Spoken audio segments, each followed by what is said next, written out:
Sunday, 8/25/2024. We are in the Wei Liaozi, chapter 2, speaking of the military. Verse 1. When you evaluate the quality of the land and establish a city, construct your walls according to the state of the land, assign manpower according to the size of the walls, and assign grain according to your manpower. If these three things are in balance with one another, then it will be possible to mount a solid defense within the walls and be victorious in battle outside the walls. Victory in battle comes from without, and defense preparations come from within. And the two are employed together just like a pair of matching tallies, for their purpose is one and the same. 2. In commanding your army, be imperceptible, as if operating from beneath the ground and from above heaven. Exist in a state of non-being, and thus keep your governance secret. Okay, I like this because it says, be imperceptible, be formless, be timeless, don't be definable by the enemy. Exist in a state of non-being, so as the Stoics would say, a state of not necessarily that you don't care, but that other people caring about something doesn't mean you have to care about what they care about. This is just a state of non-being. This is a state of consistently always analyzing all possible options and outcomes. Do not use your authority lightly with the great. Do not be heavy-handed with the small. Okay? Proportionality is very important, right? Be enlightened in keeping dissent in check. Be lenient on minor infractions. Find solutions to problems and rectify errors. If this is so, then even vagrants will feel close to the state, and those who fail to cultivate their land will do so. So even the vagrants feeling close to the state. It does not matter who is what, but if there is division of any sort, a nation can be taken from within. And so that's why it's important to always be one and always treat people as people. If this is so, right, then even the vagrants will feel close to the state. And the state doesn't have to represent an oppressive, authority. The state can represent what it's supposed to be, a home. When your lands are vast and well maintained, then the state will know prosperity. When your lands are vast and well maintained, then the state will know prosperity. This is Milton Friedman's Capitalism and Freedom, right? The neighborhood effect, like right here. What's good for you and your family, for your education, for your living standards, for everything is good for the neighborhood. It raises everything. And so this is when the saying, when your lands are vast, when you work hard to accumulate and maintain and bring order to, then the state will also know prosperity. And when your people are numerous and disciplined, then the state will know order, and we know that discipline equals freedom.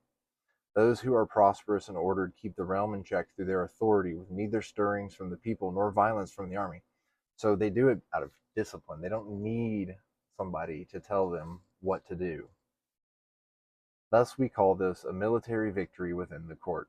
When victory is achieved without mobilizing soldiers, this is the ruler's victory. When victory is achieved by mobilizing troops, this is the general's victory. And who is going to be the victor in the upcoming seasons that we choose to write down in history? And so let's continue and finish out chapter 2 because we just have a few more verses. 3. The army cannot be mobilized in anger. Proceed if you see a victory, but if there is no victory in sight, then halt. When an enemy is within your borders, mobilize within the day. When an enemy is outside your borders, though the problem may not yet be pressing, mobilize within the month. Likewise, when an enemy is somewhere within the 4 seas, mobilize within the year, lest the danger become more severe. And I think that's probably true in today's day and age with the militaries of the world where they're at now, and then excluding the international trade wars, economic wars, cultural wars, and class wars. At least the armies are ready to mobilize within a couple of months. And as the world has grown, those 4 seas have metaphorically shrunk. 4. The general is not checked by constraints of heaven, nor by earth, nor by the affairs of man. He is magnanimous and cannot be stirred of anger. His heart is clear, and he cannot be stirred to action by riches, right? This is why you find so many good ethical men of character in law enforcement, in the military, right? Because they're not doing it for riches. They're doing it because it's what's right. And they know what's right in their heart, and this leads to a strong state. The leader with a wild heart is blind to new information and deaf to good advice. he will meet with great difficulties. And let that be a lesson to us all, that anybody who's a little shoot from the hip, wild at heart, and blind to new information, deaf to good advice, this is going to be difficult. Like, there is finding your own way, but there's also making sure to follow advice along the way of people who have gotten to where you want to get to. And 5, wherever your soldiers go, they must be victorious, whether in narrow and winding roads and bumpy mountain passes, on mountain slopes and in valleys and gorges.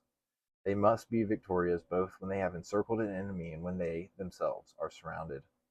The most serious obstacles are the mountains and the forests, the Yellow River and the Yangtze. In comparison, the cannons and fire of the enemy, or the moment when the enemy hems you in against a wall or engulfs you like the fog, are minor obstacles. When you order your troops to come together, they must not disperse. When ordered to disperse, they must not remain together. When ordered left, they must not be forced right, and when ordered right, they must not be forced left. If your soldiers are like the many trees of the forest, and your crossbows like the many horns of rams, and each and every man surges forward, brave and strong, with all hesitation and doubt having been expunged from them, then they will proceed mighty and victorious. That's quite a rallying cry to end off, speaking of the military, and that will take us into chapter 3, speaking of control.